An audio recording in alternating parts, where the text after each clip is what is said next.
Hi there, it's Darlene. I hope you're doing well. I sure am.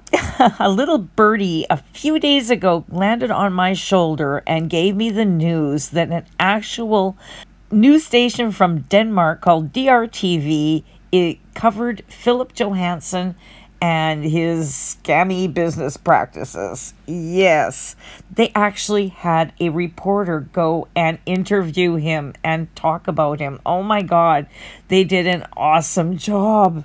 Let me tell you about it. You know, this is the second time now that affiliate marketing and these big affiliate marketing groups have now hit major media. The first time was when that Today Show, when they nailed Legendary Marketer for Legendary's bad practices, like their predatory sales techniques on that freaking upsell. You buy it for $7, but then you find out, no, it actually costs $2,500. Ugh. And then the reels that everybody was making, the bait and switch. Oh, you can sell Louis Vuitton. No, but it's actually you're selling this course, and which you're going to have to push on other people and sell the course to sell the course. And then the excessive income claims and other shady stuff too. And I must say, after that, Legendary Marketer really cleaned up its act in this respect anyways. As well did, I noticed, Jonathan Montoya as well. So, and definitely Philip Johansson too. So when this stuff starts hitting the media, it does improve things all across the board. And things are starting to get better. But my point has always been that in this whole industry, this whole coaching coaches to coach coaches, you know, you buy the course so you can sell the course. And all it is basically recruitment. It's all just recruitment. It is a pyramid scheme, and that has been my standpoint from my very, very, very first videos. It's a course so you can sell the course? What? That was my very first short that I showed my face. Oh my God. And so now, finally, this, as I say, this Danish TV station, DRTV, has covered Philip Johansson and his practices, but they've gone so much deeper than the Today Show did. I mean, the Today Show, I was so impressed. I mean, they did a great job, but this goes to the root of the problems in this industry, in the entire business model, how it's so flawed. And it's really not just Philip. You know, it's all of these courses that you buy to resell the courses.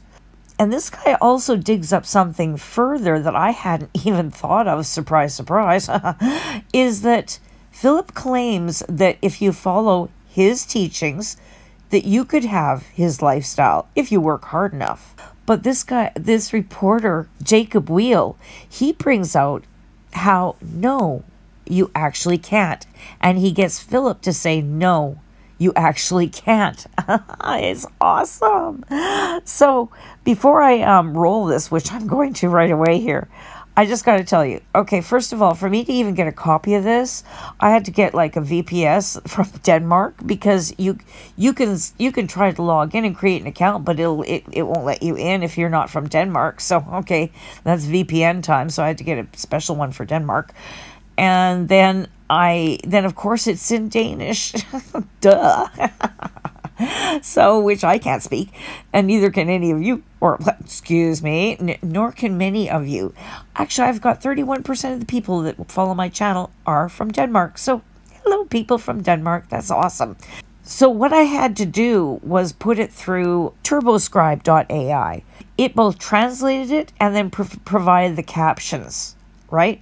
So then it took me 3 days. I had to copy paste each of these into the correct time slot. And then to make sure it kind of matched whatever was being said as far as I could figure it out. So it took me a while. So this is my little disclaimer here, is that this is a free software. I mean, most of the time it seemed to make sense to me. But there are some times where it really went off the rails and I'm like, what? There's one point where Philip said, yeah, Mindy bought all this milk for me and left it here. Milk? And he's in the bathroom, and they're talking about bathroom stuff. And I'm thinking, what? So there's some weird glitches like that. But overall, it's pretty good. But anywhere that it does glitch out like that, I actually just put down what the translation said. And I'm hoping that those who can speak Danish might actually just, if you notice one, you can put in a timestamp like 12:31 and then put in what it actually said. That would be super helpful for everybody that's watching, because then when it comes to those certain times, it'll flash up your comment under the comments. So that would be awesome. So please forgive the captions, because those English captions down there, I put them all in myself. So let's get at it. Please subscribe.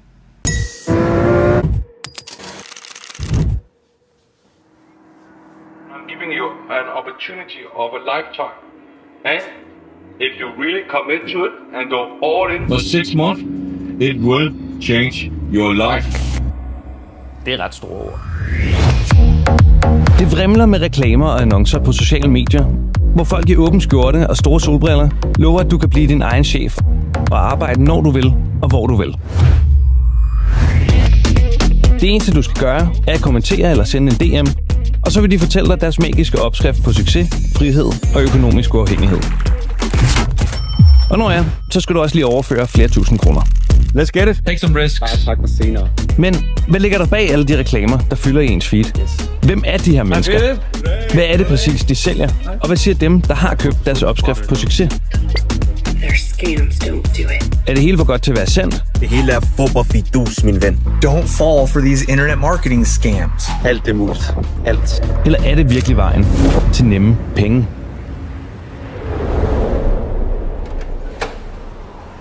Hej Philip. Goddag. Kom ind for. Tak skal du have. Godt at se dig. Kom ind for. Tak for invitationen. Velkommen. Hvor er det fedt, mand. Jeg har virkelig glædet mig. Jamen, det er sådan set det, jeg bruger. Wow. Stærkt, mand. Det er sgu da et dejligt sted. Det tænker jeg. Jeg kan da ikke klage, vel? Fedt. What you see is what you get. Hvad så, dreng? Vil jeg noget at drikke? Ja, det lyder Koldt vand. Koldt vand. Det er lidt bedre end koldt Danmark, ikke? Jo. Hvor meget mad får du selv lavet her? Her? Ja. Jeg laver ikke noget, jeg har made. Hun har køkken ude bagved. Okay. Ja, skal vi se? Ja, det vil jeg gerne se. Hey Lottie, there is a camera crew here. They're coming in. Hej. Hi. This is Lottie, my maid. Jacob. Hi. It's okay. Sorry to interrupt. She's cooking food for us. Yeah. Thank you, Lottie. Thank you. Det er entréen, det her. Der er lige Rolex on display her. Ja, det er ikke Rolex-uret. Det har jeg på her. Nå, okay. Det er Rolex-uret. Det er bare lige sådan, så det lige pynter lidt, ikke? Ja. Ure har de sagt mig noget før. Ej, jeg har været til biler og sådan noget. Det kan jeg godt lide. Godt lide hurtigt biler og sådan noget. Men så gik vi ind i Rolex. Så spurgte jeg, har I ikke sådan noget 18 karats med 7 guld eller sådan noget? Så sagde de jo, og Mindy var med der, min kæreste, ikke? Så sagde jeg, jeg vil godt have det her ure her. Så sagde Mindy, enten så er det Lambo, eller så er det ure. Så okay, så vil jeg godt have uret. Så sagde jeg hende der bag disken, det kan du ikke. Så siger jeg, hvorfor kan jeg ikke det? Jeg har penge, jeg vil godt have uret nu. Lige nu. Det kan du ikke få. Nå, så køber vi en Lambo bagved. Så gik vi op og sådan noget, så sagde nej, jeg spørger lige bagved. Der gik nok 20 minutter, eller sådan noget. Så kommer hun tilbage. Okay, du kan godt få uret med. Så købte jeg så uret der. Bam. 370.000 eller sådan noget, tror jeg det kostede. Det har sikkert været en anden sur. Det lyder crazy nok. Og så er der lige et lille toilet herinde. Et lille gæstetoilet her. Hvor mange toiletter har du? Det ved jeg sgu ikke. 1, 2, 3, 4, 5, 6. 6 eller 7, tror jeg. Kan du tage mig igennem? I har mange ting herude. Ja, du skal ikke spørge mig, hvad hun har. Aner ikke. Jeg har min barbergrej og min parfume. Det er et eller andet mindre, der har givet mig til fødselsdagsgave. Jeg ved ikke, hvad det er for noget. Hvad gav du hende i fødselsdagsgave sidst? Hun havde fødselsdag? Ja, nogle øreringe til 100.000 eller sådan noget, tror jeg, det var. Blev hun glad? Det tænker jeg. Ja. Sidste gang fik hun en taske. Så har hun også fået bryster, ikke? Altså, jeg tror ikke, hun kan klage. Så sidder vi lige her og snakker business. Eller lige får et glas whisky eller en lille cigar og sådan det. Og hvilke slags cigar tilbyder du dine gæster? Det ved jeg sgu ikke. Jeg køber bare alt det dyreste. Hvem snakker du business med herinde? Det gør jeg med de andre drenge, der også sælger noget på nettet, ikke også? Man lærer dem hurtigt at kende hernede. Man sidder bare og snakker og lige får lidt at drikke og ryger en cigar, eller man er ude at spise eller et eller andet. Så sidder man bare og snakker, og gør du det der på Instagram? Hvad med den der, hvordan sælger du? Hvad gør dit salgsteam? Og sådan noget. Så lige pludselig får du bare idéer, og det hjælper. Det hjælper det hele. Like around 4 or 5 years ago, I used to be a plumber and work 10 to 12 hours every day, both Saturday and Sunday. And I simply were depressed all the time. My doctor told me my kidney number was higher than a cancer patient at 27 years old. I didn't care. I took more steroids, more drugs, more party. Until one day. Hey, what's up, my friend? It's Philip Johansson here, and thank you very much for taking the interest in the 7-Figure Accelerator program. Hvordan er en tidligere VVS'er fra Slagelse ind på palmen i Dubai med en Lamborghini og et meget stort Rolex?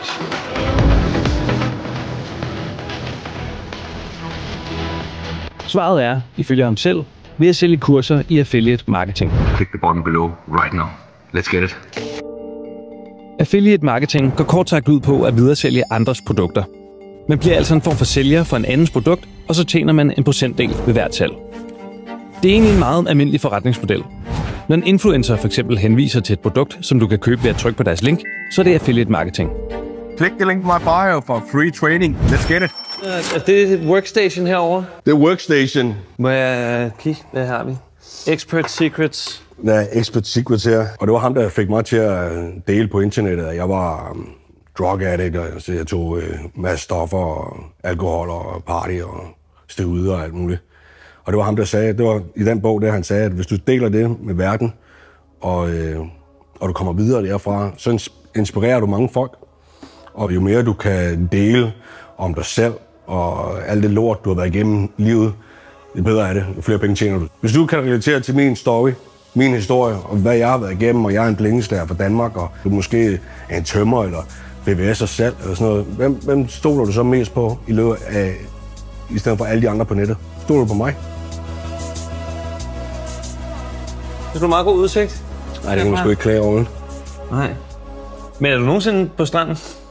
Altså, jeg tror, jeg boede her et halvt år, indtil min mor og min storebror, de kom og besøgte mig, og så sagde de, hvorfor kommer du ikke ned til vandet? Hvad er der, mand? Jeg har sgu da ikke tid til at gå rundt og fik en dæk ned på stranden, mand. Og jeg står op, tager min kaffe, sætter mig ned på computeren, så går vi i gang. Hvad så ideen med alt det her? Altså yberluksus, hvis du ikke har tid til at bruge noget af det? Så det er jo marketing. Where attention go, money flows. Så det er jo mere attention du kan få, jo mere opmærksomhed du kan få, jo flere penge tjener jeg. Altså, det kan godt være, at det ligner en badeferie på Instagram, men det er det langt for. Dubai. En by i de Forenede Arabiske Emirater, som er blevet selve symbolet på luksus og rigdom for mange mennesker verden over. I have the very flashy teenage boy's dream of a life. Der er fede biler, skyskrabere og skattely. The reason I left Denmark is because they take 61%. Yeah, that's fucking crazy. Der er ikke noget socialt sikkerhedsnet overhovedet. Og så er reglerne for, hvilken slags virksomhed man må drive det vilde vesten, for det blander myndighederne sig ikke så meget i. Der har vi den. Der har vi den jo. Den praktiske Lambo. Det er det kraftedeme. Sæt jer ind. Ja.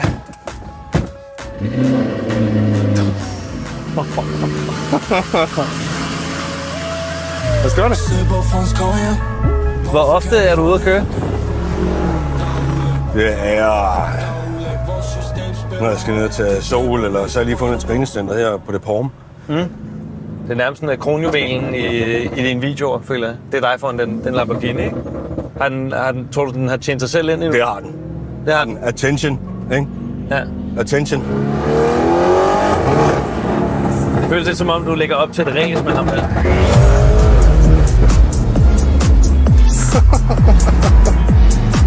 Der er noget, jeg tænker på. Din forretning, ikke? Noget som om du sådan skyder bagud, dem der er efter dig. Klak. Den er lidt vild. Din Instagram-profil, ikke? Du har valgt at kalde den hustle-filled. Når jeg tænker, at nogen er en hustler, det er jo en snyder. Tænker du ikke, når du skal sælge? Har du slået ordet hustle op på Google? Hvad det egentlig betyder? Nej. Prøv det. Jeg vil måske hellere høre, hvad du lægger i det.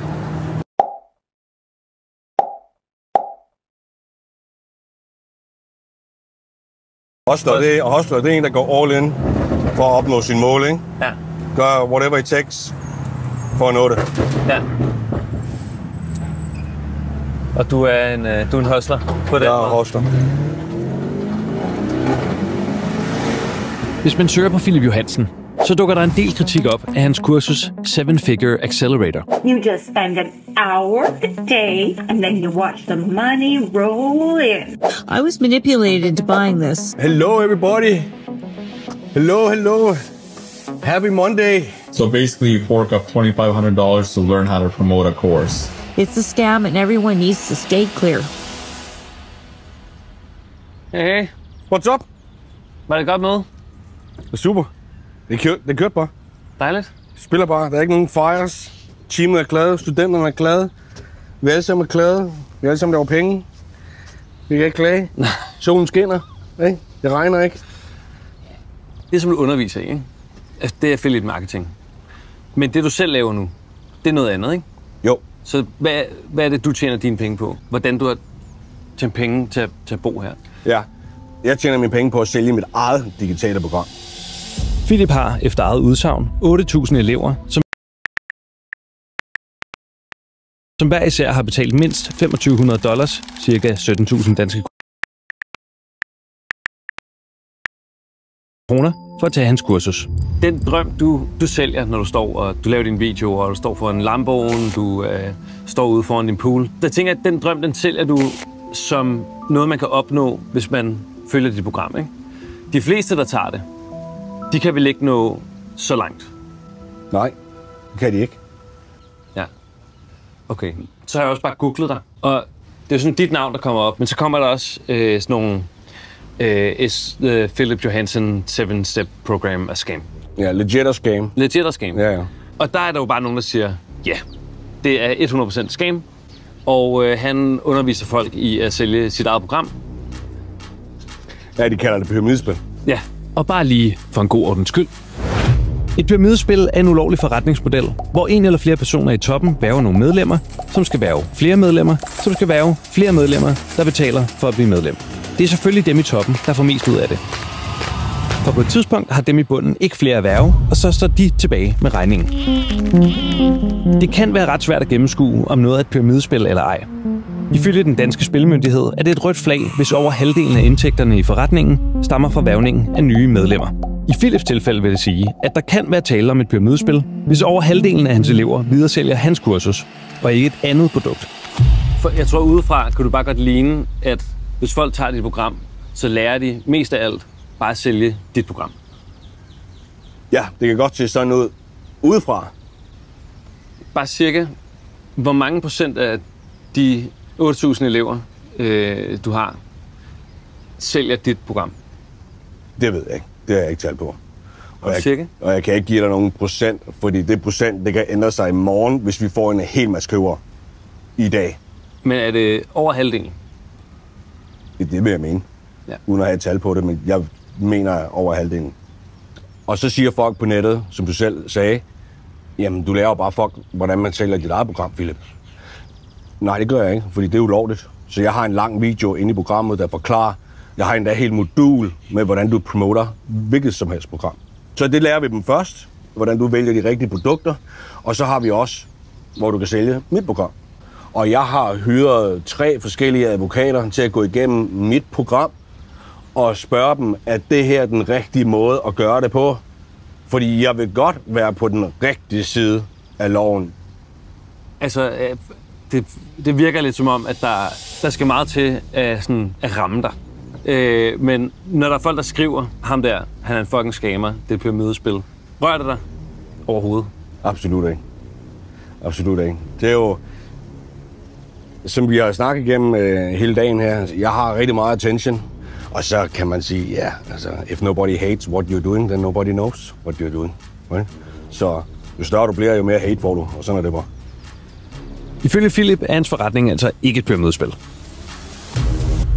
Altså, det virker bare som en måske sådan lidt mærkelig forretning. Altså, jeg har jo ikke tallene. Jeg har ikke alle kundetestimonials.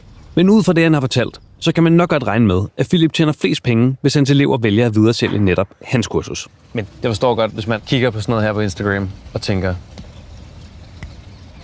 der var den. Der var vejen ud. Især hvis man tror, at du køber nabohuset efter et år, ikke? Det er jo ikke opnåeligt. Det har han selv lige sagt, ikke? Det er ikke opnåeligt, bare gennem det, han underviser i. Det er for de ganske få. Hvis ikke Philip Johansen repræsenterer et særligt opnåeligt liv som online-iværksætter i Dubai, hvordan kunne sådan et liv så ellers se ud? No, these gurus' lifestyles are not attainable through what any of them teach. You've got to realize when these guys came up, when they exploded onto the scene, especially ones like Philip and many others, it was 2020. It was when COVID started. People were losing their jobs. They were locked up at home. They had to try to make money any way they could. And so you had a flood of people coming online trying to make money online. And so then this whole thing just blew right up. And it's kept going as people kept thinking, oh, I got to go online to make money. I got to go online. And then realizing, hey, no, it's getting saturated out here too. And now they're realizing that, yeah, it is saturated. Philip's numbers are shrinking like crazy. I know that David Sharp over at Legendary Marketer has taken a hit. I've noticed Jonathan Montoya trying to market other things now. It's like, oof. I am seeing this whole mentors, coaches that teach you to sell the course that you just bought. This whole thing is, it's beginning to die. And it's, as this gentleman pointed out, it's a pyramid scheme. You're just out there recruiting people to buy the course that you just bought.